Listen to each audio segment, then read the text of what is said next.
शंख शनिश्चराय नमः। नमस्कार, स्वागत है आपका। आज की वीडियो में हम कार्तिक मास के शनिवार व्रत की कथा का रसपान करेंगे। चैनल पे यदि आप नए आए हैं तो चैनल को सब्सक्राइब, वीडियो को लाइक और शेयर करें। कथा को पूरी श्रद्धा पूर्वक सुने और पूर्ण सुने। एक समय की बात है, नवग्रहों के बीच श्रेष्ठता को लेकर विवाद हो गया। सभी ग्रह देवराज इंद्र के पास पहुँचे। यह आप फैसला करके बताएं कि हम नवग्रहों में कौन सबसे श्रेष्ठ है। देवराज इंद्र ने इस समस्या का समाधान करने के लिए सभी ग्रहों को राजा विक्रमादित्य के पास भेज दिया। यह कहकर कि पृथ्वी पर इस समय बहुत ही न्यायप्रिय राजा विक्रमादित्य उज्जैन में राज्य करते हैं। आप उनके पास ही यह प्रश्न लेकर जाइए। सभी ग्रह राजा विक्रमादित्य के पास पहुँचे। यह बताए कि हम सभी ग्रहों में कौन श्रेष्ठ है। ग्रहों के इस प्रश्न को सुनकर राजा विक्रमादित्य सोच में पड़ गए, क्योंकि किसी को भी छोटा बताया तो वह नाराज हो जाएगा। राजा ने प्रश्न का उत्तर देने के लिए एक युक्ति निकाली। राजा विक्रमादित्य ने 9 धातुओं के 9 अलग अलग सिंहासन बनवाए। सभी ग्रहों को इन पर बैठने के लिए वहां, और साथ ही यह भी बताया कि जो अंत में बैठेगा वह छोटा होगा। सबसे अंत में लोहे का सिंहासन होने के कारण शनिदेव सबसे अंत में बैठ गए। शनिदेव को लगा कि राजा विक्रमादित्य ने उनके साथ छल किया है। वह क्रोधित हो गए। राजा विक्रमादित्य की 7 साथी आई तो एक दिन शनि महाराज घोड़े का व्यापारी विक्रमादित्य के पास आए। राजा विक्रमादित्य ने एक घोड़ा पसंद किया, उस पर सवार हो गए। यहीं पर विक्रमादित्य शनि के फेर में फंस गए। घोड़ा राजा विक्रमादित्य को घने जंगल में ले जाकर गायब हो गया। राजा विक्रमादित्य भटकते हुए एक नगर में पहुंचे। वहां एक सेठ की दुकान पर राजा ने जल पिया और विश्राम करने लगे। संयोगवश उस दिन सेठ की अच्छी कमाई हुई थी। सेठ को लगा कि यह व्यक्ति उसके लिए भाग्यशाली है और उस पर दया करके अपने साथ घर ले आए। जब सेठानी भोजन लगा रही थी तब अचानक राजा ने देखा कि सामने की दीवार पर खूंटी पर हार लटक रहा है, जिसको दीवार निकलता जा रहा है। सेठ को लगा कि खूंटी पर लटका हार किसी अपरिचित ने चुराया है, तो उसके हार के बारे में पूछने लगा। राजा विक्रमादित्य ने अपनी असली परिचय छुपा लिया और खुद को विका नामक एक उज्जैन निवासी बताया। इसलिए सेठ को जब विका ने बताया कि हार दीवार निगल गया है तो उसे यकीन नहीं हुआ और उसने राजा से हार चोरी की शिकायत कर दी। राजा ने विक्रमादित्य से हार के बारे में जानना चाहा तो उसने बताया कि उसके देखते ही देखते खूंटी ने हार को निगल लिया था। इस बात पर राजा क्रोधित हो गए और उन्होंने चोरी करने के लिए अपराध में विक्रमादित्य के हाथ पैर काटने का आदेश दे दिया।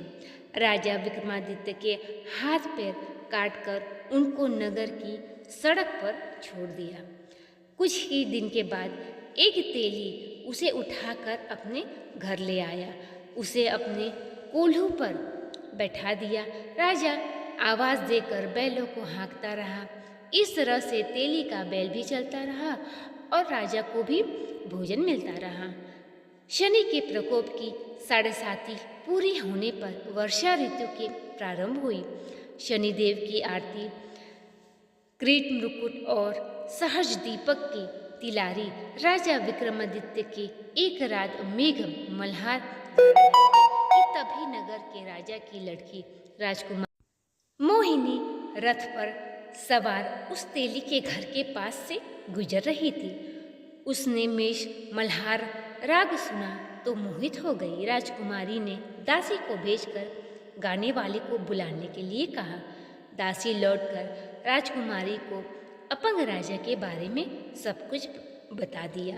इस पर राजकुमारी अपाहिज राजा से इस तरह प्रभावित हुई थी कि उसने मन ही मन यह निश्चय कर लिया कि वह अपाहिज राजा से ही विवाह करेगी।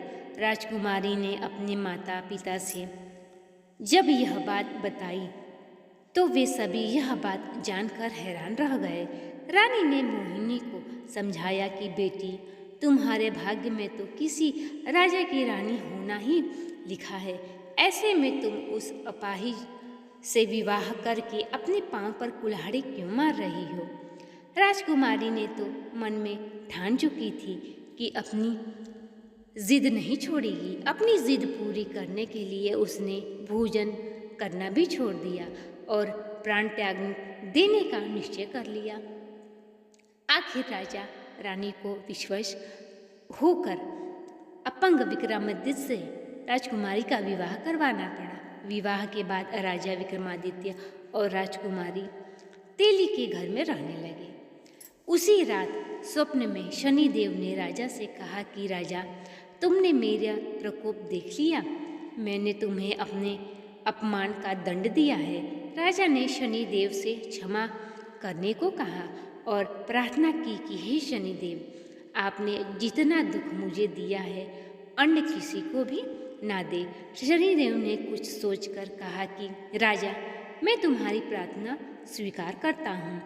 जो कोई स्त्री पुरुष मेरी पूजा करेगा, शनिवार को व्रत करके मेरी व्रत कथा सुनेगा, उस पर हमेशा मेरी अनुकंपा बनी रहेगी।